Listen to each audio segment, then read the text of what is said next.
और अब बात आज़ादी के सफ़र की। आज के एपिसोड में हम बात करेंगे कि कैसे 26 अक्टूबर के दिन वर्ष 1947 में महाराज हरि सिंह ने कश्मीर के भारत में विलय के लिए विलय पत्र पर दस्तखत किए, जिसके बाद जम्मू कश्मीर भारतीय संघ में शामिल हो गया। साथ ही हम महान स्वतंत्रता सेनानी और पत्रकार गणेश शंकर विद्यार्थी के योगदानों से भी आपको अवगत कराएंगे।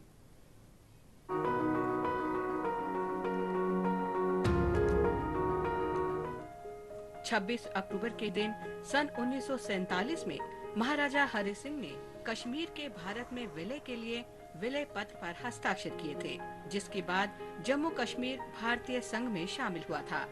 भारत के अंतिम गवर्नर जनरल लॉर्ड माउंटबेटन ने 27 अक्टूबर को इसे स्वीकृति दी थी और उसी दिन तड़के भारतीय सेना की प्रथम सिख बटालियन हवाई जहाज से श्रीनगर पहुंची, जहां उसने पाकिस्तान समर्थित कबायली हमले का प्रतिरोध किया।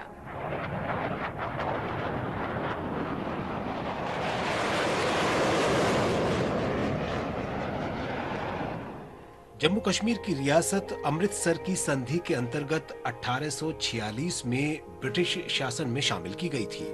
कबायलियों ने महाराजा की सेना के मामूली प्रतिरोध के बाद उड़ी और बारामूला पर कब्जा कर लिया और ऐसा लग रहा था कि जल्द ही श्रीनगर पर भी कबायलियों का कब्जा हो जाएगा। 24 अक्टूबर को महाराजा हरि सिंह ने हमलावरों को रोकने के लिए भारत से सैन्य सहायता मांगी। लॉर्ड माउंटबेटन की अध्यक्षता वाली भारत की रक्षा समिति ने 25 अक्टूबर 1947 को महाराजा के इस आग्रह पर विचार किया। समिति का निष्कर्ष था कि कश्मीर सरकार के पहले आग्रह के अनुसार हथियार और गोला बारूद भेजना तुरंत आवश्यक था, ताकि श्रीनगर में स्थानीय लोग हमलावरों से बचाव करने में समर्थ हो सके। रक्षा समिति ने तत्कालीन गृह सचिव वीपी मीनन को उसी दिन मौके पर अध्ययन के लिए भेजा। वे अगले दिन नई दिल्ली लौट आए। उन्होंने सुझाव दिया कि हमलावरों से कश्मीर को बचाने के लिए सेना को कश्मीर भेजना पहली आवश्यकता है। आखिरकार महाराजा ने 26 अक्टूबर को विलय पत्र पर हस्ताक्षर कर दिए। आज महान स्वाधीनता सेनानी और प्रतिष्ठित पत्रकार गणेश शंकर विद्यार्थी की भी जयंती है। उनका जन्म 1890 को उत्तर प्रदेश के प्रयागराज जिले के अतरसोया गांव में हुआ था। उनके पिता शिक्षक थे। विद्यार्थी ने स्कूली शिक्षा पूरी करने के बाद कायस्थ पाठशाला कॉलेज में नामांकन कराया, लेकिन आजीविका कमाने में परिवार की सहायता करने के कारण वो स्नातक पूरी नहीं कर सके। बाद में वे कर्म योगी में लिखने लगे, जिसे क्रांतिकारी गदर आंदोलन के नेता पंडित सुंदर लाल निकाल रहे थे। 23 वर्ष की उम्र में विद्यार्थी ने प्रकाशन छोड़ दिया और कानपुर चले गए।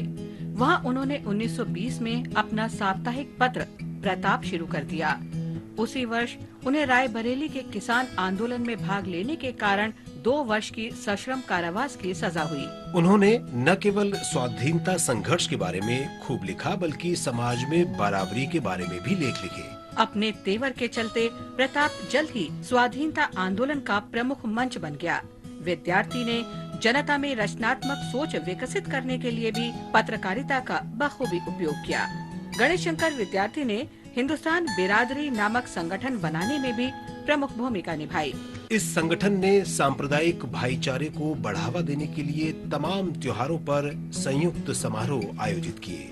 गणेश शंकर विद्यार्थी असहयोग आंदोलन के दौरान प्रभावशाली नेता के रूप में भी उभरे। विद्यार्थी जी ने 1917-18 में होम रूल लीग आंदोलन में प्रमुख भूमिका निभाई और कानपुर के कपड़ा मिलों के कामगारों की पहली हड़ताल का नेतृत्व किया। उन्होंने खुले दिल से भारतीय क्रांतिकारियों का समर्थन किया। भगत सिंह ने भी प्रताप में काम किया था। वहाँ वे बलवंत सिंह के नाम से लेख भी लिखते थे।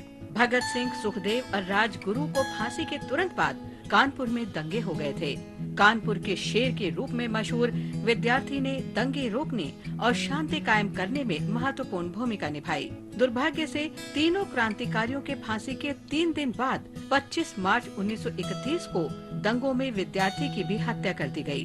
विद्यार्थी को श्रद्धांजलि देते हुए राष्ट्रपति रामनाथ कोविंद ने कहा था, In pursuance of his dream of a strong and united India, he sacrificed his life for peace and non-violence like a true disciple of Mahatma Gandhi. विद्यार्थी की मृत्यु पर शोक व्यक्त करते हुए महात्मा गांधी ने यंग इंडिया में लिखा था कि उनका रक्त ऐसा सीमेंट है जो अंततः दोनों समुदायों को एकजुट करेगा। जाने माने इस पत्रकार की स्मृति में भारत सरकार ने 1989 में गणेश शंकर विद्यार्थी पुरस्कार की शुरुआत की।